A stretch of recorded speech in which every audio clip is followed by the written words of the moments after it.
What's up, my HVAC friends of YouTube?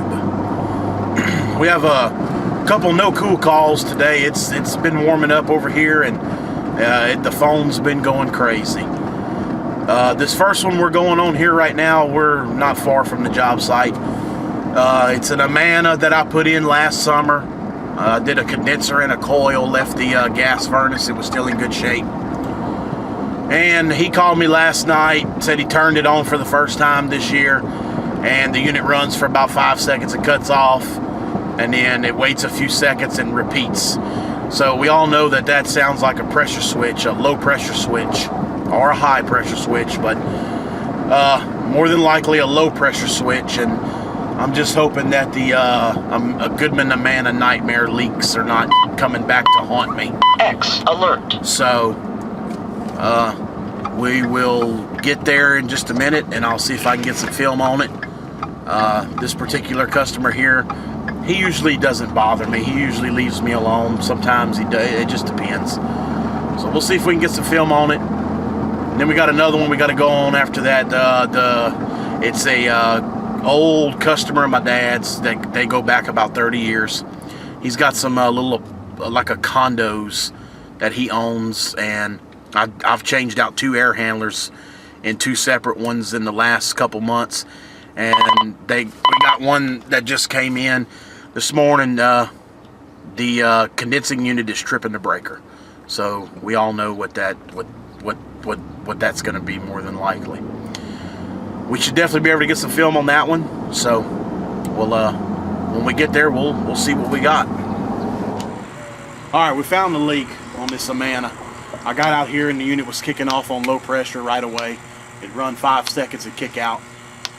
And this is the second Amana with the same problem in less than a month. So if you come right here, and I got the this H10 out, and if you come right here,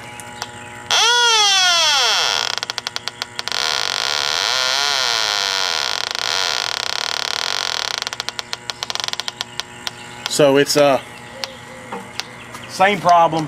So what I've been doing ever since I did that last Amana video that I showed y'all with the leak and service valve, I've been putting Nylog even on a brand new install right away, just to get it over with so this shit doesn't happen. So I'm gonna Nylog this up, and then he should be fine. All right, we Nylog both the caps. We stopped the leak, charged it up, went and got a target superheat and all that good stuff. So we're going to move on to the next one. Stephen Raridan put a video up the other day. What do you use to find a leak? A bloodhound, Stephen, which is actually an H10. This is the only way to go. Best leak detector on the market, hands down. All right, well, let's move on to the next one. Okay guys, we're on call number 2. We have an old Johnson, and you can see the condenser coil is actually on top. This is the one that was tripping the breaker. And if you look right here, we have some nice toasty wires there on the compressor. The compressor's already been redone with terminal lugs on it. We're going to check it for ground, but this is going to be a replacement, no doubt. So let's see what we can find. Okay, well, she's not grounded, but what it did do is it blew out and it shot all the freon out of the terminals. So like I said, this is going to be a replacement. So all we can do on this one is give them a price, and this is a rental property for a really old customer of my dad's. This is some old stuff here. Yeah, buddy. Okay, well, we'll see what they want to do. I figured I'd add this to the video. This is a Train XL1200 that I've been maintenancing for many, many, many years. And this thing is, this is when Train was a good piece of equipment. This is when they were. And every time I come out here, there's nothing wrong with this thing. I cleaned it real good last year. I completely took all the louvers off, took the top off, vacuumed it, cleaned it. She's spotless right now. I'll just rinse it with a water hose.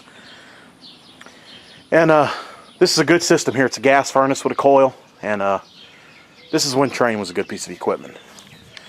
And I'd say my my ICP man's happy with me right now. Got a 3-ton for Thursday, a 2-ton condenser with air handler for tomorrow. Thursday will be a 3-ton condenser with an upflow evaporator.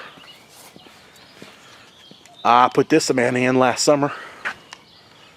I installed that one last summer. That's her neighbor.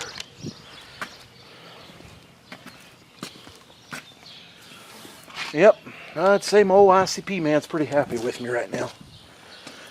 But I'm working out of my truck, my personal truck, because my transmission in my van went out. My van's only 2 years old. There's a train firing up. Van's only 2 years old, and the transmission went out, but it was under warranty, and they just called me, the van is ready. It's fixed. So I called my dad, and he's going to pick it up. So I'm going to maintenance this thing real quick.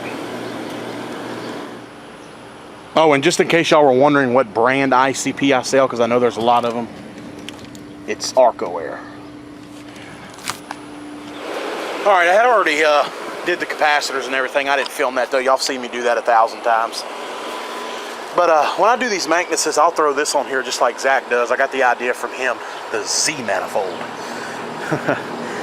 And I'll throw it on there, and if I suspect that it's low or I don't like what I see, I'll throw the big boys on there, testos.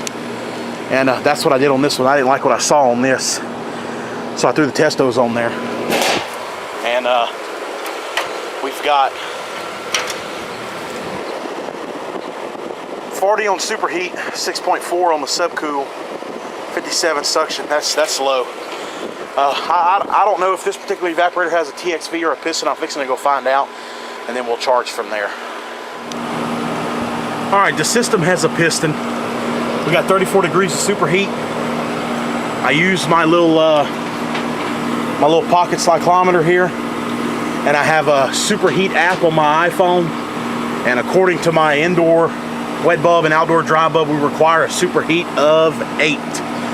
So we are going to charge until we get to somewhere in that range. All right, guys, I didn't put much at all. I put maybe a half a pound in there, maybe just a hair more than a half a pound. And you can already see if it'll drop down to 13, we'll be within 5 degrees of that 8. And it's steadily coming down. Subcooling's at 10. Head pressure looks good. Subcooling looks good. Suction pressure looks good, and the superheat, if it'll reach 13, we'll be within 5 degrees of the 8. And hold it for up. There it is. So that's good stuff right there. That's I mean, that could have just been, you know, but definitely not enough to amount to anything on a half a pound. So this old train's still in pretty good shape. There you go. TTX048C100A1 from August of 1996. Still running good. All right, I'm pulling away from this maintenance here on that train. And I know a lot of you guys are gonna start freaking out like, oh man, are you selling ICP now? And the question to that is, the answer to that is, yes, I am selling ICP. Now I know you're all gonna ask, did I quit selling Goodman and Amana? The question to that is no, I have not. I'm not selling it as much because I'm not sure what's happening with Daikin and all that. And so what I'm doing is hold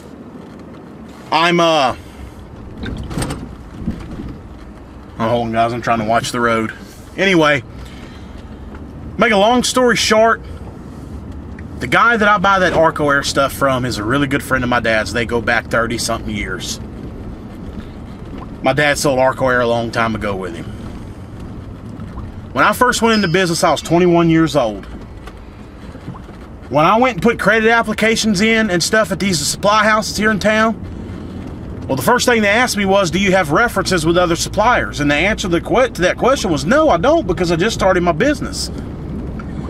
Well, everybody in town, including Goodman, was like, well, sorry, there's nothing we can do for you. The only thing we can do for you is put you on cash basis. All right.